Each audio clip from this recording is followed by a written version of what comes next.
यानी ऐसा साइन दिया जा रहा है, बताया जा रहा है कि यूक्रेन को अमेरिका लॉन्ग रेंज की मिसाइलें दे देगा। बल्कि ताज़ा बयान आ गया है, रिपोर्ट आपकी स्क्रीन पर। सिर्फ हथियार नहीं देगा, लॉन्ग रेंज की मिसाइलें नहीं देगा सिर्फ लॉन्ग रेंज की अमेरिका, बल्कि जो यूक्रेन है उन लॉन्ग रेंज की मिसाइलों को सही निशाने पर रूस के अंदर मारने के लिए अमेरिका अपनी इंटेलिजेंस सपोर्ट भी देगा।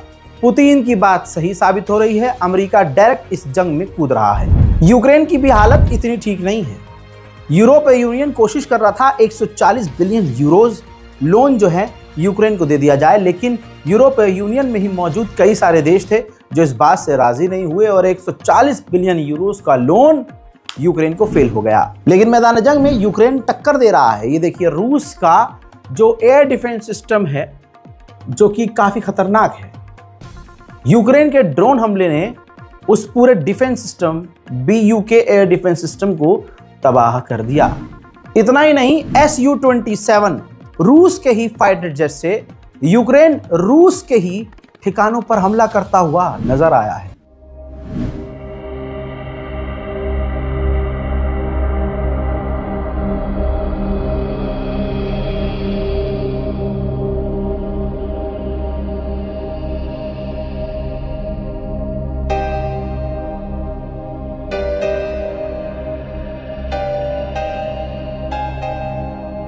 उधर ये तस्वीर, दोनों तस्वीर देखिए, ये रशिया की है।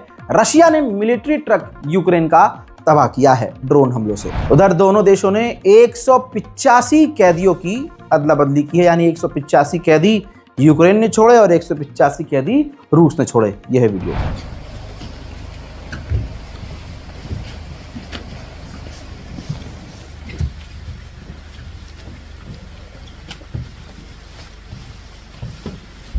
उधर रशिया जो है, ये देखिए, यूक्रेन के ऊपर, राजधानी में कीव के ऊपर लगातार ड्रोन भेज रहा है।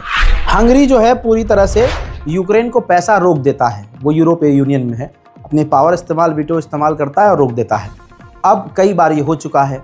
रशिया की तारीफ हंगरी बार बार कर चुका है।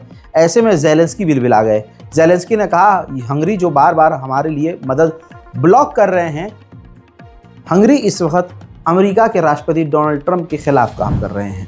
हंगरी के प्रधानमंत्री ने कहा, हम लैंड लॉक हैं, हमारे आसपास समुद्र नहीं है, लिहाजा हम जारी रखेंगे रूस से गैस और ईंधन लेना। I can't change geography, you know. I try to be a strong man, but I can change policy, but I can't change geography. Hungary is a landlocked country, so we have pipelines only. So we have to buy it from the Russians.